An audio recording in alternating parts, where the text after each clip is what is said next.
धान की फसल में उत्पादन बढ़ाने का ये है आखिरी मौका। समय रहते कर लो ये 5 काम, आपको अपनी धान की फसल में मिलेगा लंबी बाली के साथ बेहतर उत्पादन। धान की फसल में बेहतर उत्पादन लेने के लिए ये फर्क नहीं पड़ता है कि आपकी धान की फसल में कितने कल्ले हैं, बल्कि ये फर्क पड़ता है कि आपकी धान की फसल में तमाम कल्लों में से कितने कल्लों में बालियां लंबी व स्वस्थ निकल रही हैं और उनमें दानों का भराव किस तरीके से देखने को मिल रहा है। नमस्कार किसान साथियों, अभी हम मौजूद हैं अपने धान के खेत में और ये जो आप लोग धान की फसल देख रहे हैं ना, इस फसल की लगभग जो है ये आखिरी स्टेज चल रही है। यानी धान की फसल में सिर्फ बालियां निकलने और पकने को बाकी है, बाकी का सारा काम हो गया है। तो अगर आप लोग अपनी धान की फसल में बालियां निकलने से थोड़ा सा पहले और बालियां पकने तक का जो है अपनी धान की फसल में अच्छे से देख रेख और मैनेजमेंट करते हैं, तो आप लोगों की धान की फसल में जो है लंबी बालियां निकलेंगी, बालियां स्वस्थ रहेंगी, उनमें दानों का भराव अच्छी तरीके से देखने को मिलेगा और जो फसल गिरने की ज्यादातर समस्या आती है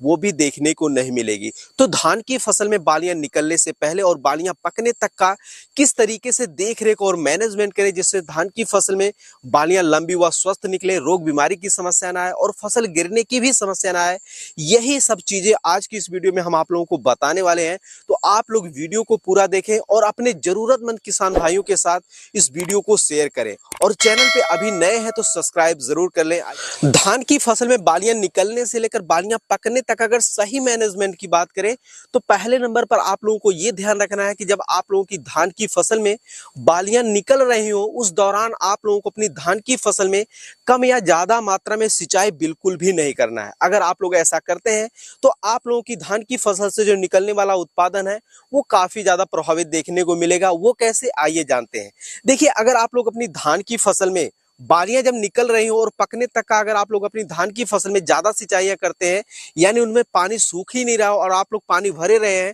तो उस दौरान आप लोग देखेंगे कि जब धान की फसल में बालियां निकलने की अवस्था आती है तो जो धान का पौधा होता है वो कहीं ना कहीं जो उतार की तरफ होता है, यानी पौधे का जो चढ़ाव होता है वो बिल्कुल खत्म हो जाता है, उतार की तरफ होता है। तो धान का जो पौधे की जो जड़ें होती हैं वो धीरे धीरे कमजोर होने लगती हैं, उसका तना भी कमजोर होने लगता है। तो ऐसे में अगर आप लोग बाली निकलने की अवस्था में अगर आप लोग अपनी धान की फसल में लंबे समय तक जो है जल भराव की स्थिति बनी रहती है आप लोगों की धान की फसल में, तो जो तना और जड़ें कमजोर होने के नाते आपकी धान की फसल जो है पानी में गिरने की समस्या बन जाती है, जिससे आप लोगों की धान की फसल से निकलने वाला उत्पादन काफी ज्यादा प्रभावित देखने को मिलता है। वहीं कम की बात करें तो ऐसा भी आप लोगों को नहीं करना है कि आपकी धान की फसल में बालियां निकल रही हैं और आप लोगों के खेत की मिट्टी में बिल्कुल भी नहीं है। इस स्थिति में जो आप लोगों की धान की फसल में जो फ्रूटिंग आ रही है, जो बालियां निकल रही हैं, वो बिल्कुल सूख जाएंगे और उनमें दानों का भराव अच्छी तरीके से देखने को नहीं मिलेगा। तो आप लोगों को करना क्या है कि जब भी आप लोग बाली निकलने से लेकर बालियां पकने तक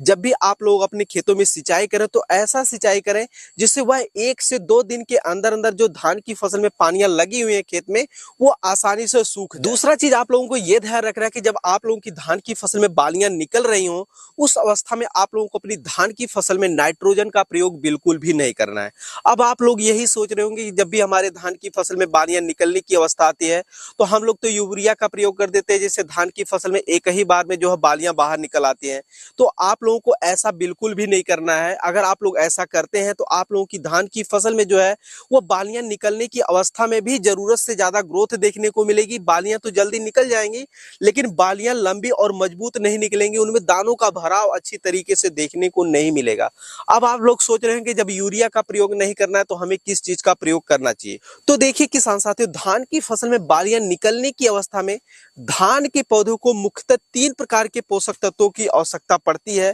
पहला फास्फोरस, दूसरा पोटेशियम, तीसरा बोरोन। तो इसके लिए आप लोगों को प्रति एकड़ की दर से 1 केजी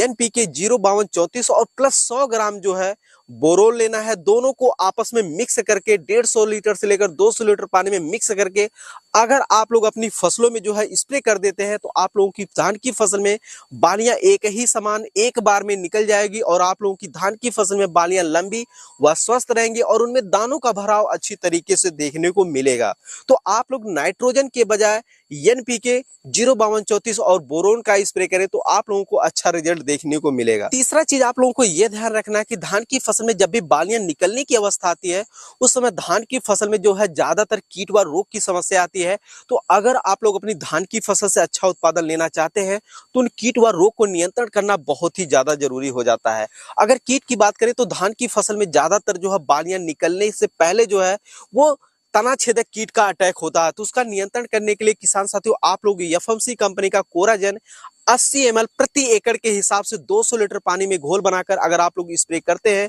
तो इन कीटों को बड़े ही आसानी से नियंत्रण कर सकते हैं। अगर रोग की बात करें तो धान की फसल में बालियां निकलने की अवस्था में ज्यादातर शीत ब्लाइट, लीफ ब्लाइट और हल्दिया